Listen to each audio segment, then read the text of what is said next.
Welcome to Book Club for Movies, everybody, for the week of June 7th. I'm Ryan Miller, and happy as always in the background, Matt Amberg in the front ground. Front ground. Good. Sometimes people in other mediums will refer to it as the foreground. Doesn't ring a bell. Because it's before you hit the ground. That's why. On Book Club for Movies, where we watch one movie a week and normally tell you what it is and tell you to come over and talk about it. So I guess maybe before I say this week it's boss level, I should say that last week it was boss level, but we took some time off, both possibly because of the holiday, but also because of my injuries. So I thought maybe if I didn't computer or do arm things for a while, I would recover. And I did start physical therapy for what isn't tennis elbow. So now I just hurt because of that instead of the other thing. So this is all to say that I'm fine. Don't worry about it since the second before I just told you about it. And enjoy this week's episode where we do what we said we would do in the movie boss level. Yeah.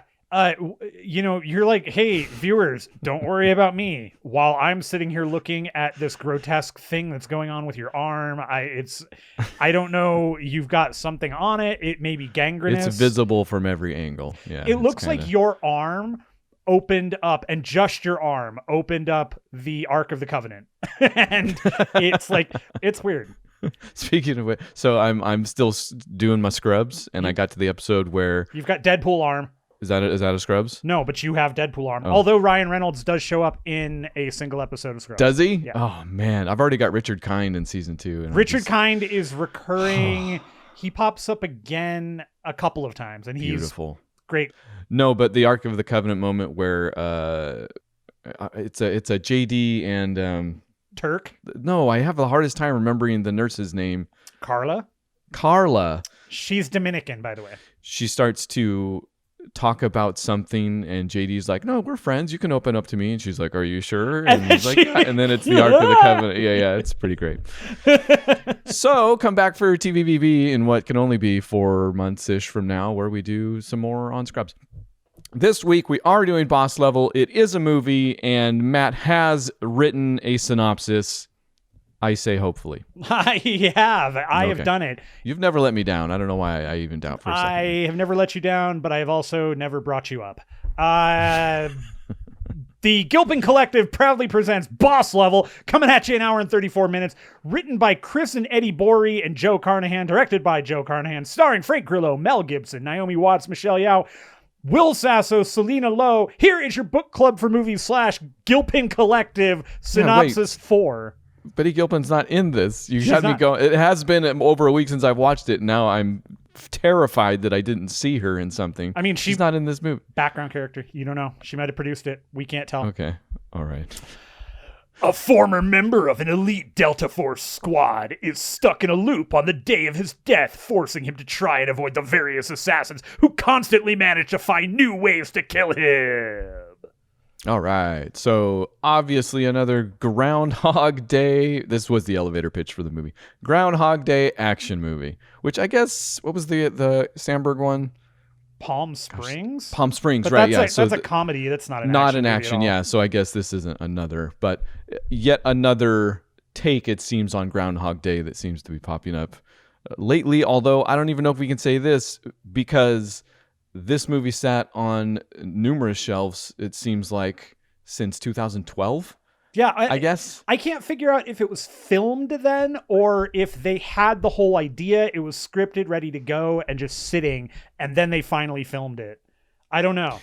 It's something in between, probably, because it was attached to Fox at one point. It looks like Frank Grillo was always on board, but Fox dropped it, and then I want to say another distribution after the thing was in the can, dropped it and was like, no, which I didn't know you could do this. I guess decided that after they had seen it and didn't like it that much, we're like, no, we're not going to distribute it. Well, that's happened. The one that I always go back to whenever this discussion happens, because we've had it a couple of times where movies have been made and then just sat and they've been in the can. They've been done.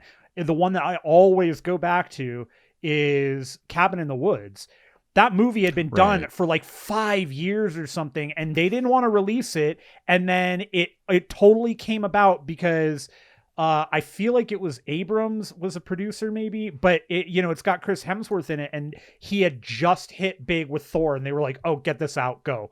That's the okay. I didn't know. That makes sense. Only thing I can think of as to why that movie finally did get a release. Like Drew Goddard had directed it. It was done. The effects were done. Nothing had to be done other than release this stupid thing, and it took them forever. So also seems weird because I feel like that was ultimately received pretty darn well. Oh yeah, and it ended up being like people love that movie. Yeah, it's got a. In this case. So Frank Grillo also had a Marvel bump with Winter Soldier, etc. Even though I want to say all his other appearances were short-lived. He was only in 3 of them, I think, right? Okay, the last one he was in, his appearance was short-lived. You could say when you finally got to see Crossbones and we're like, oh, cool. He's he's dead. He blew himself up. Apparently, that wasn't enough to bump this out, like the Hemsworth movie, and maybe also because. I don't know if this lives up to the expectations of finally released and did quite well, let's say. His character's name is Roy Pulver. It is. And I can't get Which enough is fine. of Roy Pulver. That's pretty good. Reminds me of that shop owner in Outriders. Yeah. We keep Eric Ribb. Crossbones. Probably That's is his Outriders, actual right. name is Crossbones. Which Frank Grillo, good place to start. Yeah. Never had a problem with the guy so much. Maybe because I haven't met him in person. I hear he's quite the wild card in every respect. Is he? But is fine in this movie. Quite fine, it seems. I like Frank Grillo in terms of his acting. Frank Grillo is one of these guys who, okay, starting off, could you get a guy with a slightly more like Italian sounding like, hey, this is a guy who you expect to beat the ever-loving crap out of everybody because his name, hey, I'm Frank Grillo over here. What are you doing? So love that. My first, like, that I remember seeing him in something before Captain America was he was in the movie The Gray with Liam Neeson. Oh, was he in that thing? Okay. Yeah. That was another Carnahan directed. That is a Carnahan. Right. Yeah. So they are clearly buddies. He had been in a bunch of other stuff too that I look back and I see it. Like, I know I've seen him in stuff. And I always liked the guy. He was great in The Purge. He was actually really fun in The Purge. I liked his Purge movie. I haven't seen his Purge. I do want to see that Purge. The Purge. Because he was in it. Even though it's like a 3rd or 4th tier sequel something. I disagree. I mean, okay. No, sorry. Not qualitatively. Just it's not like a... Does The Purge have numbered sequels? Yes, kind of. Okay. Like they're all... But it's not one of those, I mean. I don't think so. I don't know. It's a subtitler or something. They're all subtitlers. Whatever. He was also in Warrior, which I hear was quite good and has been queued up for quite some time with me. Warriors. So I admit that, and he was also in End of Watch. Oh sure. Which was my first Michael. I liked it. My first Michael Pena introduction, and then finding out that Michael Pena, I like him a whole lot more when he's very funny, and in Ant-Man. Sure, yeah. That was didn't have a and Jacob Gyllenhaal. Gyllenhaal, yes, that's right. Yeah, not the good Gyllenhaal. It depends. No, I don't know all of the siblings, so just Maggie. Maggie is the good Gyllenhaal. Is that really the only two? I don't know, but she's the one I like. Well, but you don't know if she's the best one. She is the best. Did you say she's the Beth? She's the Beth of them, so she's number 1. Yeah, you refer to the best people as the Beth in reference to your wife, Beth. Yes, absolutely correct. Wow. Yeah. That's pretty good. I'm going to have to try that. I have love for that's the candy. Like, it works. It works because you're like, bam, sweet like the candy. Oh, boom. Would you like some candy? My wife's name is Candy, everybody. Doxed. So we like Frank Grillo, it seems, just fine. Yeah. And I think he was appropriately cast and really couldn't have done any better in this movie that he was in. I don't know why. I feel like I'm leading up to something bad. I want to continue with the good while we're at it. And I guess if I'm going to do that, I'll continue with the story then, because I think as far as also elevator pitches go, Groundhog Day plus action movie equals this movie, and I think it's pretty good at that. I agree. This is a movie that I think for me, again, after we've already kind of pseudo sung the praises of Frank Grillo, I think that the best way I can describe that guy is I feel like he got into movies or whatever, he got found just at the wrong era. Like I think he would have been fantastic in the late 80s, early 90s era. Up there, I can see this guy doing some better movies than we got back then from some of the bigger stars. Like, I personally would much rather watch Frank Grillo than Van Damme. Van Damme may be the better fighter. He may have more martial arts experience, but I think Grillo is so much more interesting as an actor, as a character, in everything that he does. I like this movie a lot, Boss Level, because this is a movie that fits that kind of 90s direct to action. Nobody's taking this seriously. We all know what we're watching. We all know what we're doing. Frank Grillo seems to be having a ball in this movie. Like, he just seems to be having fun. And there are a number of bits in the movie that I absolutely love. And she's one of the people I called out was Selena Lowe, was Guan Yin, and she was one of my. She has done this. And she has done this. She was a great assassin. That there's a handful of assassins that kill him throughout the movie a bunch of times before it rewinds. And every time she does something horrible to him, she gets a nice close up with her, samurai sword or whatever, and says something to the effect of, Guan Yin has done this. And it's just, it's one of those things. Every time.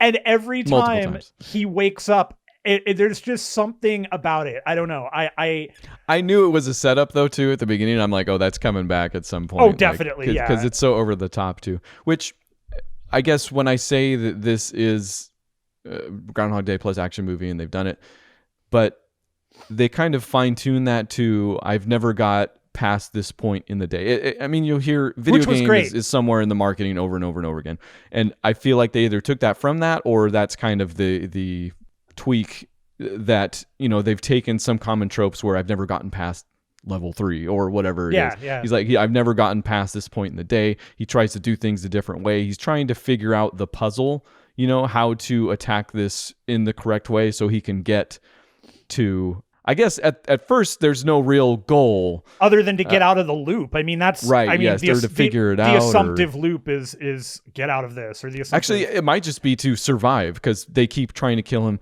It gets a little fuzzy because I feel like sometimes, I feel like there was a loop where he does get past them, but they keep coming back, right? No, I don't think. I think when he kills them in whatever loop he's in, they're dead, and then he wakes up, and then he's back, and they're back. Certainly, by the end of the movie, I got that rule. I was like, that shouldn't be, and then I think it does get it's not perfectly edited, let's say. Probably not. And I think I have a note on that later. We'll probably get there, but maybe we'll definitely spoil it, but we'll spoil it first by saying that when he does kind of figure out why it's happening, the goal becomes to finish everything that he's spent the entire movie or until noon trying to do each day. He needs to finish in like 17 minutes or something like that.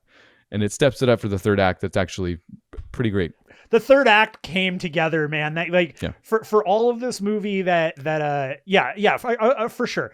The movie is not perfect. It's got some bumps in it. And let's be real. I mean, again, this is ostensibly your direct to video. We've got a couple of people that we've got. I mean, the cast is good. I mean, you got Grillo, you got Naomi Watts, you got Michelle Yeoh. I mean, Will Sasso has been making this real weird change in career lately where he's playing characters like this. He's actually in another horror movie called Becky that he is super awful in. Yeah, actually, I've got to finish it up, but it might be I don't know if it'll be a wiener, but it might be one to watch. He's got the best I did it that time. He's got the Beth death in the film as well. Also a garbage pail kid, Beth death. Oh, that's good, actually. Yeah. I believe it. he, towards the end, I think he only gets killed once in the film. Yeah, maybe twice. I think it's at the end. Like I think he just gets it at the end. Because he's he's like the second in charge, right? Under like correct. Mel Gibson, under basically. Mel Gibson, who we won't refer to by his character name. We'll just definitely call him Mel Gibson throughout this thing. Colonel Clive Venter. So he gets stabbed in the head, and then it's like as his faculties fail, he just verbalizes them all. He's like, "Oh, now I'm blind," and then just like as he stumbles around, it's pretty good. It's good. I like it. Anywho. Yeah, continue with whatever you want to say. I want to talk about the one thing that I like, the bits that I really like. I think I might have got there. It does make some, like I said, smart tweaks in, I don't know if it's in lieu of being video game based, but it certainly seems to take from that genre in smart ways. And you mentioned Michelle Yeoh. Actually, I guess this might be taken more from Groundhog Day than video games, but there's a moment in Groundhog Day where he starts taking piano lessons, and because he can do it day after day, he gets really good. In this movie, it's sword lessons from Michelle Yeoh, who you see at the very beginning of the movie, and then it kind of just keeps her in its back pocket. Yeah. The movie keeps Michelle Yeoh in its back pocket until probably leading up to the third act break, I guess. The third act, yeah, it's really close. Because he starts to take sword lessons from her, and then he can finally kill the girl that keeps killing him with the sword, who has done this. Guan Yin. So yeah, I mean, I don't know that I have much more actually. This is I kind of think this is funny. This is not really a movie that's going to have a ton for us to really dig into. We're not getting mind-blowing some story here that's gonna oh my gosh, turn the world around. You're not getting performances here that are, wow, this is elevated from an action movie to this is action drama thriller. It's something. No, this is a pretty clear cut. We're making a movie for people to have fun with. This is meant for everybody. Read this, like I said at the beginning. I don't think anybody looked at this script and said, I don't get it. I don't think anybody looked at the script and said, why would I do this? I think everybody went, oh, you know what? I'm getting paid for this, and it seems like fun. Okay. Yeah, I guess I kind of just, because when I heard it was Joe Carnahan, it's been too many years, in fact, decades probably, since I've seen Smokin' Aces, which might have been the last thing I think I did see The Gray. But again, so long ago. I kind of just assumed that Carnahan was in the background doing pretty decent movies this whole time. And hot on the heels of Nobody, I'll compare it to that because they kind of operate in the same space. We first started talking about this movie as kind of the movie that you might pick up off the VHS shelf in Blockbuster because it had 100. A cool cover or cool actors or something like that. And a cool and a title that was, again, video game. That's a video game reference, right sure. away. So I'm into it. And I don't want to say Nobody occupies that same exact space. Obviously, I think, and go back and listen to our show, some of how it came up and definitely a lot more of its treatment, I think maybe elevates it a bit. I'm maybe just trying to say I think it's a little bit better executed, had a little bit better vision. Boss Level is perfectly fine, kind of, but I wasn't blown away, or when I say it makes these tweaks pulling from video games and stuff like that, when I also said probably pretty similar things about Nobody, how it's pretty well-worn territory, it's kind of some familiar tropes, but it made some tweaks that made it very enjoyable. Yeah.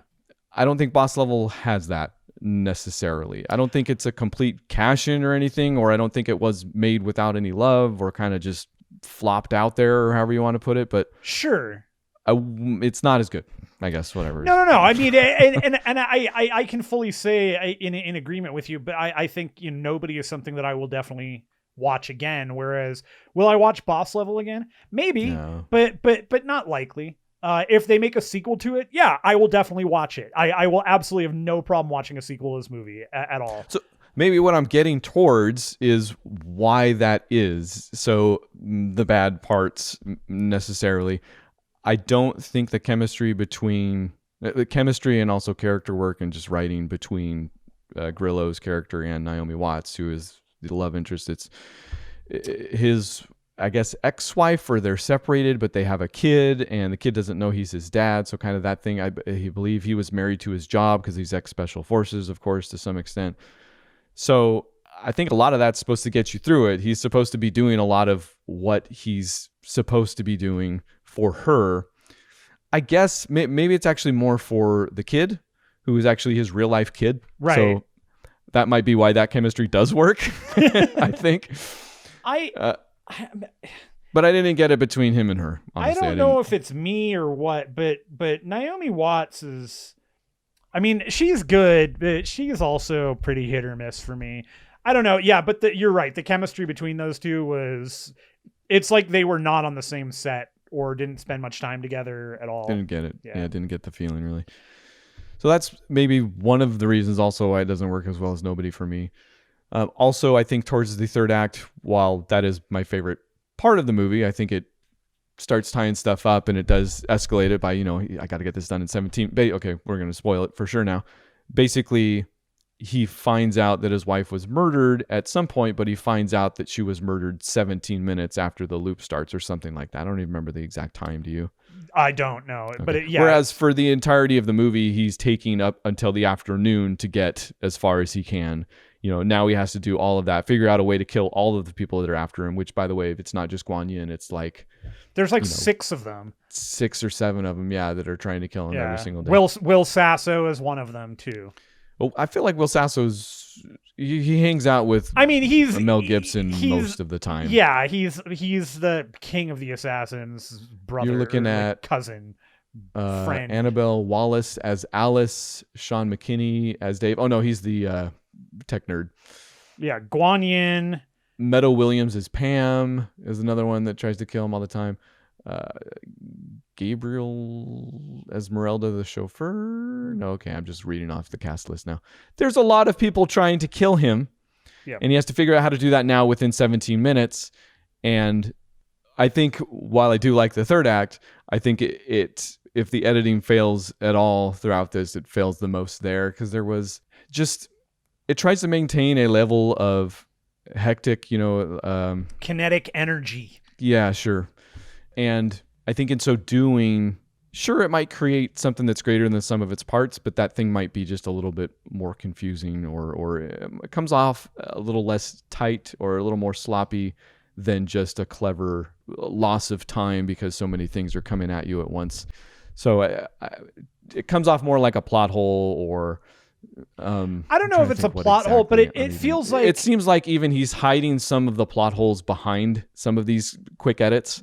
Yeah, I certainly should have written them down. All I have in my notes is elevator guy, sword girl. So something involving that didn't match up for me. No, I see it. I totally know. Yeah, I don't know. I don't know if this is a plot hole thing so much as it is not... The plot isn't expanded the right way.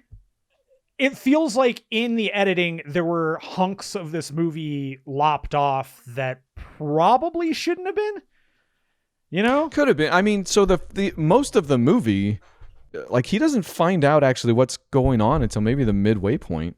So until then, it's ostensibly a mystery, right? Like, what's happening to him? Why is this happening to him?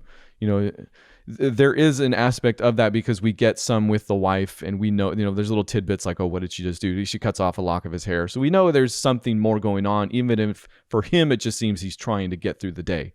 Right. That part's not bad. Like, where we're kind of breadcrumbed through the whole thing, I guess, behind him to watching him figure it out. Like, that's compelling enough. I actually liked that a lot. I thought it was fun. The mystery was enjoyable for me. To be honest, I mean, the movie does take a dip with Mel Gibson, and obviously there was always going to be there's always going to be an issue with that guy for me. But I do have a fondness for some of the way he does characters, and he has in the past, and I still like some of those movies, and it is what it is. This is ostensibly his Bruce Willis cosmic sin. Hey guys, I'm gonna make this movie. Sure, 15 minutes. That's what you can afford. And Gibson puts in about that much effort. He's not putting in anything special here. It does seem like he's at the point in his career where he just shows up and bees Mel Gibson for a while for some money. Right. He's not putting anything in now, and that's a bummer. But again, overall, man, like the Groundhog Day of this just works for me. And I really liked the breadcrumbing and all that stuff. And then when we're introduced to Mel Gibson, is kind of, okay, here's your reasoning as to why. All right, that's fine too, I guess. It's not quite as interesting now, but you still get the compelling aspect of him now having, instead of it being the breadcrumb mystery, now it's the of why is it happening? Now it's the breadcrumb mystery of how do I get out of it? And that is one of the fun parts of the movie. I love that every day he wakes up to somebody trying to chop his head off, basically. So he has to wake up and roll out of his bed in a certain way. Then he can kill that person. And then there's also a chopper hanging out outside of his apartment that's going to blow the hell out of it with its machine gun. So he's got to deal with that. And he does it in that tone of voice that you're using for most of the movie. Yeah. Well, I guess there are. So Groundhog Day very famously is broken up into the, whatever the anagram is, the different stages of grief, right? That is the act structure. Yeah. DABDA. Yeah. Of Groundhog Day. This doesn't do that, but it does, I think, try to reach a rhythm and, do some funny things with that. Yeah, he wakes, he's like getting his cup of coffee and whatever else it is. And like, and sometimes in the morning he's like, oh, I forgot about this. And he gets blown up by a rocket or something like that. Right. That's fine. It's good. It's fun. It was fun. The overall, I mean, look, I don't really think I have anything else to add to this movie, man, honestly. I think we're spinning wheels here. It's just fine. It's just okay, really. The movie is fun. It's on Hulu. If you like Frank Grillo, like if you enjoyed any of his bits in Captain America or in The Purge, if you like action movies, check this flick out. It's an hour and a half, and it is a good enough time to sit down and go, yeah, that's cool. That was fun. That is a review that I will endorse. It exists. It's on Hulu. It's an hour and a half. It's an action movie. It's got Frank Grillo. It's got Frank Grillo in it. Yeah, it's fine. It is just fine. If you like Frank Grillo, check out this movie. It's fun. If you like Joe Carnahan, check out the movie Stretch. It's easily his best movie. Yeah, this isn't the best Joe Carnahan by any stretch. In fact, I don't even know if it's a representative Joe Carnahan. Again, coming from me, the guy who doesn't know. So you would be more, I guess. Yeah. What was the name of the movie they should watch? The better movie? Stretch. Stretch. The Gray is probably the one that's considered the best of his grouping, but I think Stretch is the best movie he's done by far. Okay. All right. I might rewatch The Gray because I think I watched that pre-film school, which means I didn't understand it at all. I may rewatch Smokin' Aces because I always really enjoy. I like movies like Smokin' Aces. Like I like movies that have there's a single object and we've got 5 different stories all connecting somehow to do it. I always enjoy those. Like it's the Oceans movies, right? It's where you've got 10 different stories happening at once to do one thing, and they're all happening at the same time. And I love that. And that's what Smokin' Aces is. I remember so very little of it. I remember Ben Affleck and Jeremy Piven. And neither of them are in the movie for more than 10 minutes in total. Interesting. So, okay. Yeah, no, so Stretch is pretty great. Stretch has Patrick Wilson, Ed Helms, Chris Pine shows up at some point, if I remember correctly. Ray Liotta's in it. Hasselhoff is in it. It's a weird movie. Yeah, yes, it is. It's totally one of like it's the limo driver. He's a limo driver that is got to pay off a bookie, and so it's the you're saying that like it's a genre, and I guess you might be right on that one. I mean, it's the okay, let's put it this way, it's of the limo driver who has to pay off a bookie genre. It's of somebody has to pay off a bookie genre, which watch Stretch. Watch Stretch apparently, and Smokin' or whatever. Boss Level exists. So do you have a movie that we're doing next week if it's not what we've said we were going to be doing next week? I'm still good with that to a point. Are you talking about Godzilla? I have never talked about anything else as far as I can tell. Okay, yeah. So we've mentioned it so many times and I pushed it back so often so I could get more movies in. I'm pretty sure I'm to the point where I could. If you want to push it off one more week, enough more. We can. Do you have anything else you'd like to throw in the ring? That's my problem is I don't. So. Well, I do have one. If you want to do one you've already seen, but I have not. Do so say. I have not. I still haven't seen Synchronic. Oh. Well, if I say I have and I don't That's know if we fine. want to do a show on it, is that giving too much away? No, it just says. I mean, it's it is what it is. I do want to talk about it. I feel like it there, especially since we've dove into the Benson and Moorhead hole more than once, or certainly to a greater extent than most other things. I feel like there's an extended rest of the show discussion for us there. Maybe Sure. we just do a two-parter, but I don't know. No, that's fine. Yeah, you know what? I think I do have an idea. I think I have an idea that may be unusual. It may be a kind of punishment. It may be Cruella and right. unusual punishment. Okay. Yeah, let's do Cruella. This is streaming on. You can get it on Disney Plus. It's out there. Do we want to do the Cruella synchronic double feature that's so popular with the kids? Actually, I may be able to pull that off this week. Okay. I may actually have free time enough to watch a movie like Synchronic on my own. We shall see. Let's say a possible synchronic bonus for the Cruella show that we will definitely do next week on Book Club for Movies. So again, always podcast at bookclubformovies.com, or you can find us on Facebook and Twitter, where your comments will come into the show and color the conversation. Coloring conversation on Book Club for Movies. So this week we can wrap it up with, maybe more time than we've had in a long time to do the rest of the show. Do we have enough to even fill it up, Matt? Have you watched anything else this week that you want to speak words on? Have I ever? Excellent question. Did I? We plan it out. Tell you what, while you think about that, I don't, because I had Cruella was pretty much it. Oh, really? Oh, dang. So I wonder if I have any that you do and don't know. Technically, did you get through your Infinity War Endgame? No, because we have mother-in-law still here, so we haven't really watched. The only things we watched are late night stuff. We've kind of been falling asleep. Late night stuff. Yeah. I get it. Yeah. Mother-in-law's in town. Yeah, sleeping. So we actually fell asleep through Joe Bob this week, and I don't even remember what the movies were. No. Does mother-in-law watch Joe Bob with you? No. Okay, I was gonna say I'm just trying to get a read on mother-in-law here. No. Fast and Furious, you certainly haven't been through yet, or I would have heard about it.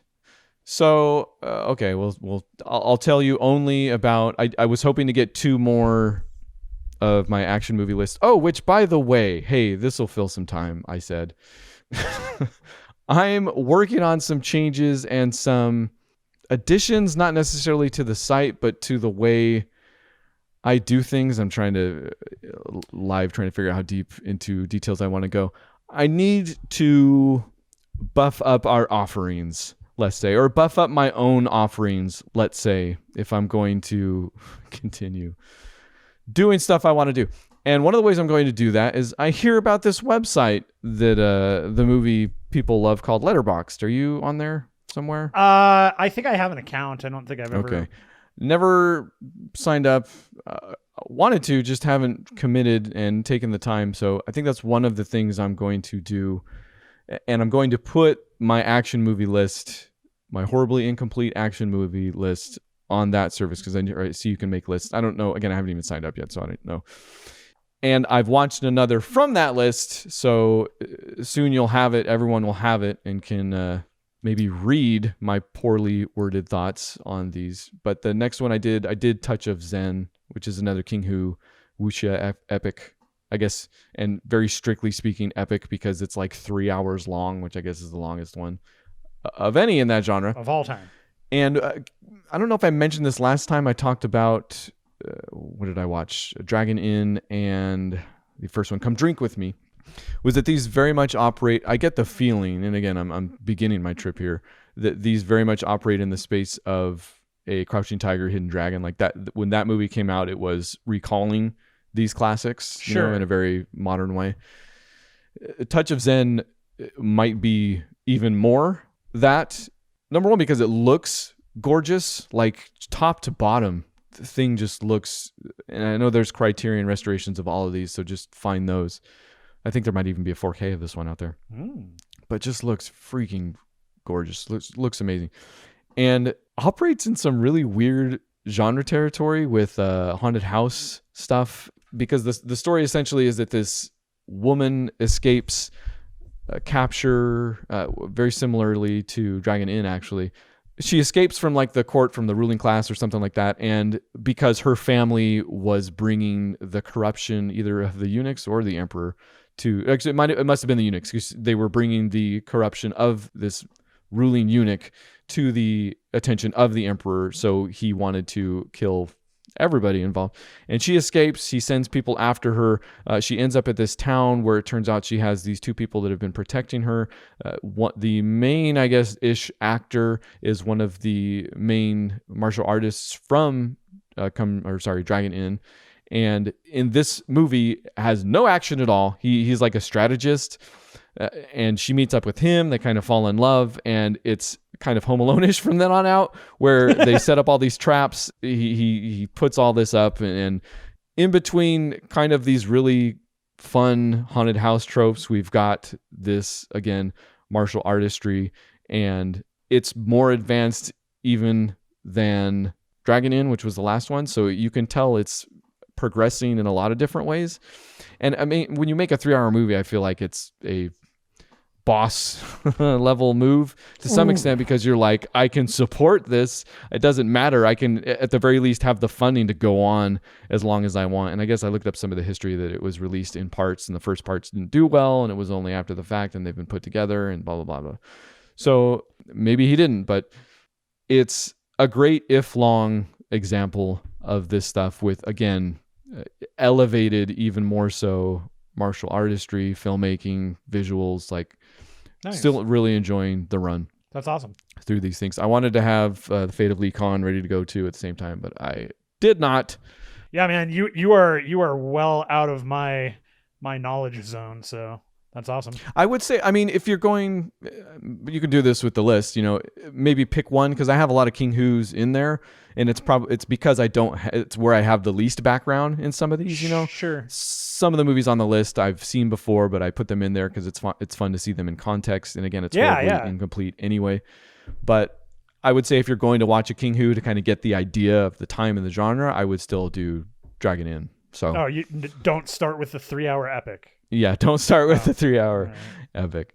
Well, so it sounds like the what was the name of that? There's a Western that was made in the 70s. It was made by the guy who did The Deer Hunter, and it was like this huge epic, and it was just a bomb. But actually rewatching it, I watched it. It's not. Dang, it starts with an S. The movie is not nearly as bad, but I feel like it got more appreciation after the fact. Well, I'm going to cut out all of this where I search for it, and then I'm just going to say the name out loud like I remembered it. You should definitely do that. That's what I would do. From director Michael Cimino. Michael Cimino. Cimino. And it was not Lonesome Dove. It was the Sicilian? No. Well, you might have the director wrong, because the movie I thought it was is not here. Nothing's ringing a bell, actually. The Sun Chaser, Desperate Hours, Year of the Dragon, Heaven's Gate. It's Heaven's Gate. Oh, okay. There you go. Heaven's Gate. Heaven's Gate, right. And if you remembered it. if you look it up, if you look at that movie, Heaven's Gate, yeah, it had Chris Christopherson, Christopher Walken. Chris Christopher Walkinson. Sam Waterston, dude. Oh, hey, there you go. Brad Dourif, wow. Joe Cotton, Jeff Bridges, Jeffrey Lewis, Richard Mazur. Like, this had this crazy huge Terry O'Quinn, the fact that somebody reviewed this movie poorly just, and it's totally a, like, it was his, okay, you did everything right with The Deer Hunter. What's your next thing? And he wrote this story about like a sheriff in Wyoming in the 1890s. That movie, like, it bombed. It was just, it's one of those like Ishtar levels, like everybody. Ishtar! That was literally the other one I was thinking of. Warren Beatty and Dustin Hoffman, I think, right? I don't know. I have to look it up. Ishtar is not good. Ishtar is not even funny. But this, there you go. Heaven's Gate, man, that is a good flick. That is not a bad flick by any means. It's of the era. Yeah, Heaven's Gate, you're looking at 1980, so it's a little bit later. But yeah, if you watch any of these wuxia, these King Hu stuff, maybe it is just because of the vibe or the film stock. Although in A Touch of Zen, there are some really interesting lens choices that really distort the picture in some weird ways, depending on how the camera moves, which the camera moves in also some very interesting ways that I think are easy to take for granted, if you've seen a lot of movies. Yeah. But going back and keeping that in mind and when it came out and stuff like that, yeah, total spaghetti Western vibes. I could see this double featuring with a good, the bad, and the ugly or something like that somewhere along the line, Oh, yeah. If that doesn't alone get you through it, I feel like that's in your wheelhouse too. So yeah, anyway. Yeah, nice. I'll keep it going. Part of the reason my daughter is enjoying these as well, so I'm kind of that's cool. A little hand tied as to when I can watch them. So that's fun. Summer's coming. Yeah. And I'll get that list out there in the letterboxed form, and you can enjoy it in that way. Yeah. So will do. That's that's not all I have, but I have a documentary I was going to save for my little documentary block, but maybe I'll just give it to you. Have you seen this Hulu Dinosaur 13? No. It's good. It's a CNN film. They've been doing lots of docs that look real nice and fit that name. Like if CNN did a cool 1 hour thing about some newsworthy item or some old newsworthy item. In fact, I feel like where a lot of this is coming from, because they did all of the 60s, the 70s, those docuseries. Yeah. Even those are all real good, man. Those are real nice if you haven't watched any of them. Mm-hmm. This very much has that feel. They took a news item that was real big back in the day, and they even have the footage, obviously, and turn it into a documentary. They re-interview the people. This is about the 13th Tyrannosaurus Rex that was found either in the States or in the world. I don't know, actually. But it was also the most complete, and it was this huge thing about when the government came in and all this stuff. And it's a very interesting story, told very competently with some real good images and deep dives with the people on both sides. They even got some of the ex-FBI guys in there to talk about a little bit about why they suck. Did they get a Dr. Alan Grant or Ellie Sattler? They didn't. Yeah, that would have been a good one. If they just, I do like documentaries like that where they get them to do just worthless either narration, which is probably the better route because then they're still competent at that. But yeah, when they get an interview with them just because they were in a movie, yeah. No, none of that, unfortunately. Here we're talking with the actor from A Good Dinosaur, the voice actor of the Brontosaurus. That would have been the best one because it's not even a good Pixar movie in my estimation, but it's the boring dinosaur. So this dinosaur wasn't very good. Rawr. No, it's good. Dinosaur 13. Check it out. It's a fun documentary. Lots of good info. Lots of good people. Yeah. That's it. I'm halfway through Ramen Heads as well because I needed I love ramen. Who's the guy that loves sushi? Euro dreams of sushi. Yeah, he dreams of it. I needed a ramen version of that. This isn't that even. I could tell you right now, but I'll give you the rest of it when I finish. That'll be my documentary block to be continued. Oh man, I can't wait to have some ramen now. I haven't had any in like dude. How much time we got? Oh, we got plenty of time. I went and worked up north not too long ago. Do you have a Ramen 101 near where you live? No. So I went into that place fully expecting, especially after I got in the door, because it was all high school kids working there. I'm like, oh, this will be good enough, up in Rockland. And it was amazing. Like to the point where I'm looking up franchises. I'm like, this has to be, because it seemed like such a simple execution. Right. They threw it all together. I got it like right there. It wasn't like buffet style or anything, but I got it real quick. It looked beautiful because I go to a lot of ramen places and it'll be okay, but you can tell they don't really care about the presentation, which as long as it tastes good, I don't either. But ramen is one of those things that, man, when it looks good. Yes. And this had both. Freaking Ramen 101 run by a bunch of high school kids. I don't know. There's only maybe 3 or 4 out there, but that's the one that needs to explode. Like that's the Subway sandwich of ramens, which isn't a good comparison anymore. But remember when Subway came out and you were like, I like Subway sandwiches, and this is a huge chain where I can get the same thing I like all the time. This is the McDonald's of Subway. It was groundbreaking. This could be the McDonald's of ramen until it's ruined and it tastes horrible. But for now, no, we have a place called Osaka Ramen. I love it already. Yeah, next time you're here, we will definitely go. It is. Speaking of which, when is Shazam coming out? Next year. Oh, all right. Well, do our wives know that? I mean, I don't care. Their opinions don't mean anything. And I don't know. No, I mean, if we told them Shazam was coming out in a few months here, how would it go? Beth wouldn't care. She'd be like, she's like, are you coming here or is Ryan going there? Wait, no. Okay. Hold on. Is Ryan coming here or are you going there? You're right. Which one? I guess either way, I'm going somewhere. Somebody's leaving. We're swapping lives. It's a wife swap situation, Ryan. We've done it. Oh man, hey, I had it's some bad trivia for Boss Level. This show's great so far. I love it. Do you want it? Yeah, why not? I'll give you 2 of them even. Okay. It's so bad when we have extra time in the show. So, did you know the black UH-1 used in the film is from Cairo, Georgia, and is known as Huey B? The Huey was provided by RGR Props in Atlanta, Georgia. RGR Props owns a fleet of aircraft. RGR also manages the rental of other aircraft, which are on loan for use in the film and television industry.